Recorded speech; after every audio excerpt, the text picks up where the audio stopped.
Buenos días, comunidad estudiantil, tardes o noches, dependiendo en qué momento estés viendo este video.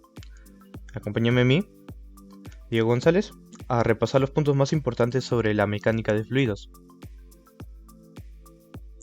La mecánica de fluidos estudia el movimiento de los fluidos en reposo y en movimiento, así como las fuerzas que lo provocan.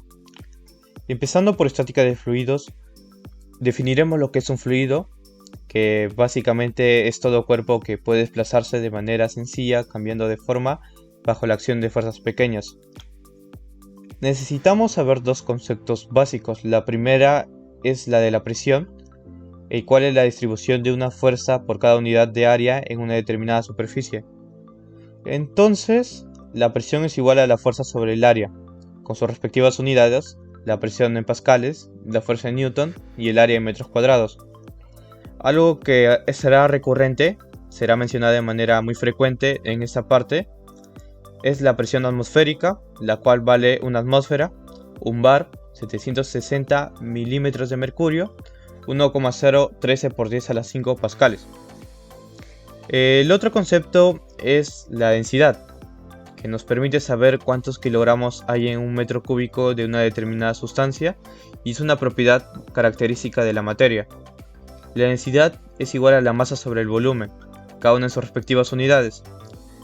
También necesitamos aprendernos la densidad de estas cuatro sustancias, que son las que son más frecuentes en las preguntas de exámenes de admisión: la del agua, la del aceite, la del aire y la del mercurio.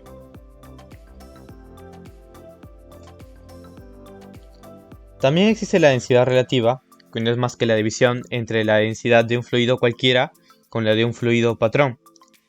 ¿A qué me refiero con esto? A que si nosotros tenemos un líquido, su fluido patrón vendría a ser el agua. Entonces vamos a dividir la densidad de ese fluido entre la densidad del agua. Y si nosotros hablamos de un gas, su fluido patrón vendría a ser el aire. En cuanto al peso específico, el cual nos permite saber la relación entre el peso con el volumen, que viene a estar dado por estas dos ecuaciones: una, la masa por la gravedad sobre el volumen, y la otra, la gravedad por la densidad, con sus respectivas unidades, una internacional que es newton sobre metros cúbicos y una técnica que es kilogramos fuerza sobre metros cúbicos. Bien, para ponernos en contexto, hablemos de la fosa de las Marianas, que quizás sea la depresión más profunda de nuestro planeta descubierta hasta el momento. Es un lugar muy inaccesible por nosotros gracias a las grandes presiones que se encuentran en su interior. Pero ¿cómo sucede esto? ¿Por qué mientras más hondo lleguemos en un fluido experimentaremos más presión? Para eso necesitamos hablar de la presión hidrostática, la cual es la presión o fuerza que el peso de un fluido en reposo puede llegar a provocar. La presión hidrostática entonces es el producto de la densidad del fluido por la gravedad por la profundidad. Y si nos encontramos con que arriba, hay un contacto con la atmósfera, o sea que no está tapado, tenemos una presión total, la cual vendría a ser la presión hidrostática más la presión atmosférica. También podemos calcular la diferencia de presiones en dos distintos puntos, en un punto 2 y un punto 1, el cual vendría a ser igual a la densidad del fluido por la gravedad por la variación de profundidades. Bien, ahora recordemos cuando inflábamos un globo a punto de estallar o presionábamos una botella con una cierta cantidad de agua completamente cerrada. No podíamos aplastarla de una manera muy fácil como lo haríamos con la botella abierta. ¿Por qué sucede esto? Es ahí donde hablamos del principio de Pascal, el cual nos comenta que al tener un fluido en un recipiente encerrado, las presiones se transmitirán de manera uniforme y perpendiculares a las paredes del recipiente. También podemos explicar cómo podemos inyectar un proyectil con un sistema de pistones y tubos.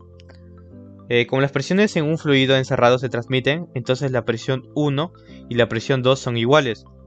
Reemplazando la presión por como habíamos comentado, la fuerza sobre el área, nos queda esta relación: fuerza 1 sobre área 1 es igual a fuerza 2 sobre área 2.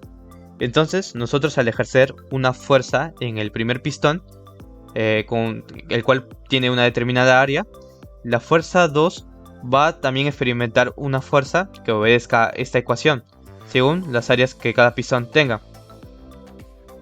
Ahora hablemos de ese momento de curiosidad que se nos da a todos cuando poníamos en el agua una esfera hueca, una pelota de plástico por ejemplo, y también una canica. Veíamos que la pelota de plástico se quedaba en la superficie flotando, pero en cambio la canica se hundía.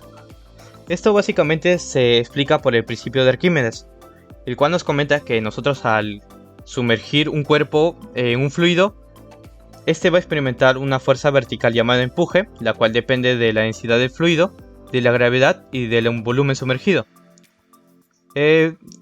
A nosotros al poder observar el cuerpo, vemos que tiene un peso y tiene un empuje. Existen tres casos para las relaciones entre el empuje y el peso. Una donde el peso sea mayor al empuje y por ende el cuerpo se va a hundir.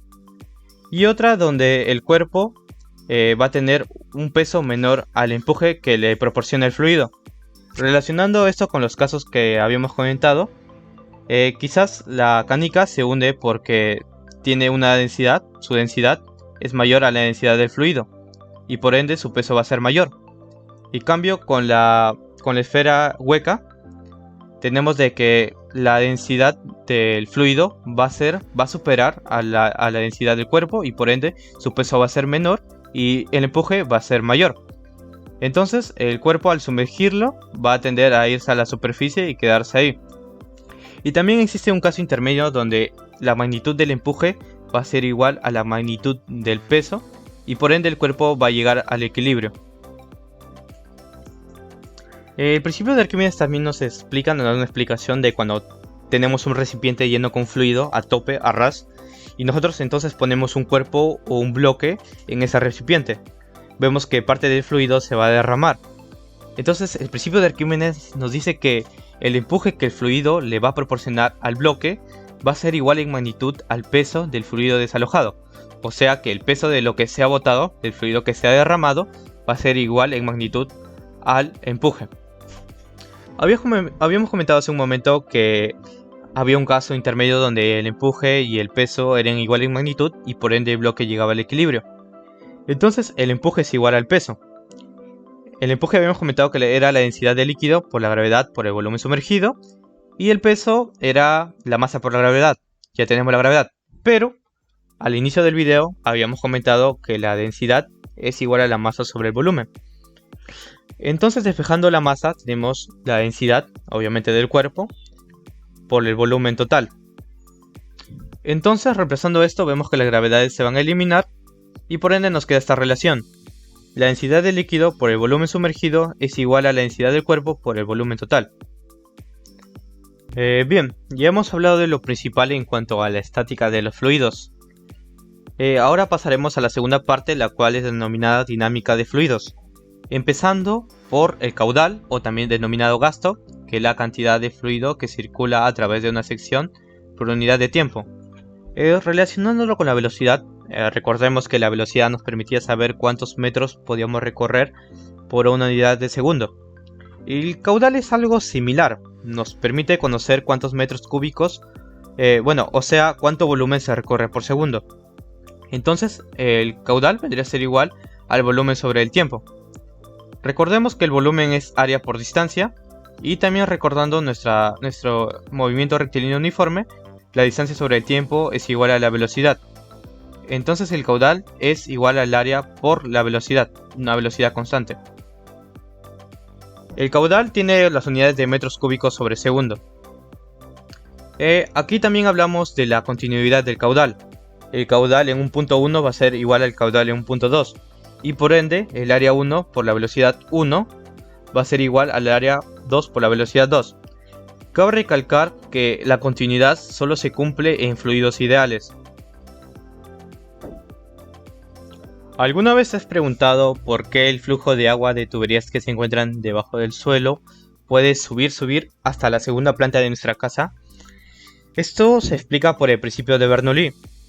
Nosotros aquí tenemos una fuerza 1 y una fuerza 2. Ambas van a realizar un trabajo y tenemos una porción de fluido en cada una de las partes. Estos fluidos se van a mover, por lo cual se va a presentar una energía cinética. y debido a la altura a la que se encuentra va a haber una energía potencial gravitatoria. Desdoblando todo esto, recordemos que el trabajo es igual a la fuerza por el desplazamiento, fuerza 1 por desplazamiento 1. Recordemos también que la energía cinética es igual a un medio de la masa por la velocidad al cuadrado, y la energía potencial gravitatoria es igual a la masa por la gravedad por la altura. Nosotros recordamos que al inicio habíamos comentado que la presión es igual a la fuerza sobre el área. Despejando la fuerza nos queda presión por área, y reemplazando nos queda presión 1 por área 1 multiplicada por desplazamiento. Bien, ahora considerando de que cada porción tenga un mismo volumen, dividimos a toda la expresión por un mismo volumen. Nos queda que el área 1 por el desplazamiento 1 va a ser el volumen, por lo que se va a simplificar y solamente nos quedará la presión 1. Recordemos que la masa sobre volumen es la densidad, y por lo tanto nos va a quedar densidad sobre 2 por la velocidad 1 al cuadrado más la densidad por la gravedad por la altura. Básicamente Bernoulli nos explica que la presión en un punto más la presión por su velocidad más la presión por su altura siempre va a ser constante. Bueno, de manera práctica podemos hacer de que al inicio reemplazar la fuerza 1 por el desplazamiento 1, podemos reemplazarlo por una presión, y la masa simplemente por una densidad. Esto es solo de manera práctica. Para dar contexto al principio de Torricelli, nosotros recordemos esos bidones de agua que tienen un grifo, vienen con un grifo o con un caño. Recordemos también que en la parte superior debe estar abierta para que el fluido pueda salir. Si esto no pasa y en cambio está cerrada, el fluido no va a salir y quizás a duras penas salgan unas gotas. Tomemos como base el principio de Bernoulli, el cual nos decía que la presión en un punto más la presión por su velocidad más la presión por su altura iba a ser constante. Vemos que en el punto 1 y el punto 2 van a tener unas aberturas, la abertura del caño y la abertura superior, las cuales van a tener contacto con la atmósfera, por la cual las presiones en esos puntos van a ser la atmosférica. Vemos que en el punto 1 no va a haber una velocidad, el flujo se va a quedar estático, por lo cual no va a haber una presión por su velocidad, pero sí una presión por su altura, dado que si nosotros tomamos un nivel de referencia en el grifo, va a haber una altura 1, la cual va a corresponder al punto 1. Vemos que en el punto 2 sí va a haber una presión por su velocidad, dado que al tener el grifo abierto, el fluido va a salir con una determinada velocidad, con una velocidad de salida. Pero lo que no va a tener es una presión por su altura, porque nosotros hemos tomado el nivel de referencia en el grifo, por lo cual en este punto la altura 2 va a ser igual a 0. Desdoblando la presión por su altura 1 y la presión por su velocidad 2, tenemos esta relación. Despejando la velocidad 2, que es la velocidad de salida, tenemos de que esta va a ser igual a la raíz de 2g por h1. Aplicando un movimiento parabólico donde no existe una velocidad vertical, dado que la velocidad de salida es horizontal, tenemos que la altura es igual a un medio de la gravedad por el tiempo al cuadrado. Pero ojo, ¿cuál es esa altura? Esa altura viene a ser la altura que tiene el fluido con respecto a la superficie. En este caso, esta altura vendría a ser la altura grande, o sea el nivel del agua, restado por la altura 1. Esa vendría a ser esta altura, la altura del fluido con respecto a la superficie. Entonces esa altura que hemos mencionado tiene que ser igual a un medio de la gravedad por el tiempo al cuadrado.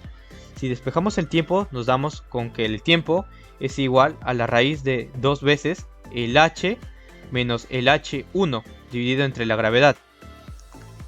Recordando que en el movimiento parabólico, en el eje horizontal siempre se va a cumplir el movimiento rectilíneo uniforme. Entonces, nosotros sabemos que la distancia o el alcance es igual a la velocidad por el tiempo. Incluso ya tenemos la velocidad y ya tenemos el tiempo, solo nos basta reemplazar, y con esto tendríamos la ecuación del alcance, el alcance que tendría el fluido al caer en la superficie. Por último tenemos a los medidores, donde se va a cumplir que la densidad 1 de líquido en reposo, por la gravedad, por la variación de altura en el punto 1 y en el punto 2, va a ser igual a la densidad del líquido en movimiento dividido entre 2. Esto multiplicado por la resta de los cuadrados de las velocidades. Cabe recalcar que cuando hablamos de líquidos hablamos del tubo de Venturi, y cuando hablamos de gases nos referimos a Pitot. Cuando hablamos de Venturi tenemos que hacer un arreglo. En lugar de la densidad 1 del reposo, tenemos que restar la densidad 1 del líquido en reposo menos la densidad 2 que vendría a ser del líquido en movimiento. Bien, ahora yendo con la resolución de problemas, tenemos un primer problema en el cual nos dicen un automóvil de 800 kilogramos de masa descansa en un pistón cuya área es de 200 centímetros cuadrados. Un inciso A nos dice que determinemos el valor de la fuerza que se debe ejercer sobre el pistón menor para sostener el auto sabiendo que su área es de 25 centímetros cuadrados. Bueno, recordemos la relación que habíamos tenido cuando teníamos pistones. Recordemos que la fuerza 1 sobre el área 1 es igual a la fuerza 2 sobre el área 2.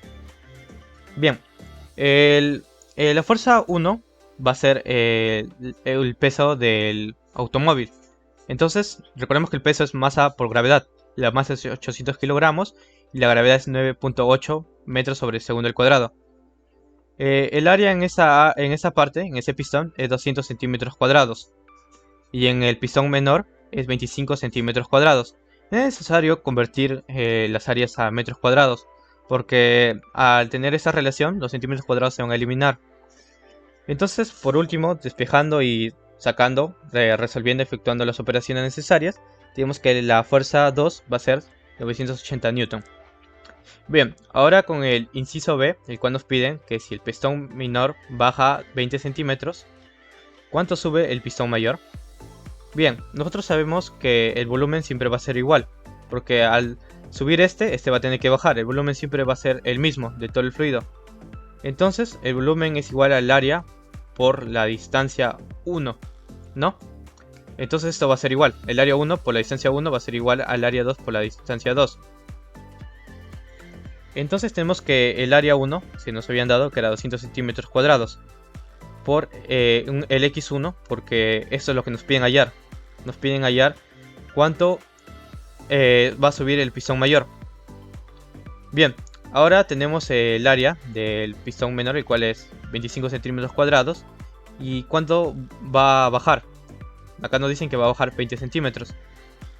Tampoco es tan necesario aquí también convertir a metros cuadrados, porque lo tenemos todos en las mismas unidades. Los centímetros cuadrados se van a eliminar y el x1 nos va a dar en centímetros. Efectuando las operaciones necesarias nos da que el pistón mayor va a subir 2.5 centímetros. El ejercicio 2 nos cuenta que la sangre fluye a 2.65 centímetros por segundo a través de una arteria que tiene un diámetro interno de 1.45 milímetros. ¿Cuál es la celeridad del flujo en una sección en la que la arteria se estrecha hasta un diámetro de 1.36 milímetros? Recordemos que el caudal se va a conservar por continuidad. Caudal 1 es igual a caudal 2. También que el caudal es área por celeridad. Esto va a tener que ser constante. Y desdoblando el área, tenemos que, suponiendo que es un tubo, tiene que ser el área de un círculo, el cual es pi por el diámetro al cuadrado sobre 4. Se van los pis y también se van los 4. Entonces nos queda esta relación. Reemplazando los diámetros, el cual uno es 1.45 milímetros y el otro es 1.36 milímetros. Tenemos que la celeridad 1 es 2.65 centímetros por segundo. Tampoco es necesario aquí convertir porque los milímetros se van a ir. Y la velocidad a final de cuentas nos va a terminar saliendo como centímetros sobre segundo. Haciendo las operaciones debidas, tenemos que la velocidad 2 es aproximadamente 3.01 centímetros por segundo. Por último pasaremos al ejercicio 3, el cual nos dice que el medidor de flujo mostrado en la figura mide el caudal del agua. El medidor se inserta en un conducto con un diámetro interno de 1,9 centímetros. Y en el punto de restricción, el diámetro se reduce a 1,4 centímetros. El tubo estrecho, este tubo, contiene mercurio con una densidad igual a 13,6 veces la del agua. Si la diferencia en los niveles del mercurio en los dos lados del tubo es 1,4, o sea la diferencia de alturas, ¿cuál es la relación del caudal? Por continuidad, porque en el punto 2 y en el punto 2 el caudal se va a conservar, tenemos que el área por la celeridad va a ser constante. Entonces el diámetro al cuadrado por la celeridad tiene que ser también constante. Y reemplazando los diámetros, el cual es 1.9 centímetros y el otro es 1.4 centímetros, los dos elevados al cuadrado. No es necesario pasarlo a metros porque igual se van a eliminar. Tenemos esta relación con las velocidades y también tenemos esta relación con las velocidades al cuadrado. Como vemos que aquí hay dos líquidos, entonces va a ser un tubo de Venturi. donde la densidad 1 con la densidad 2 se van a eliminar.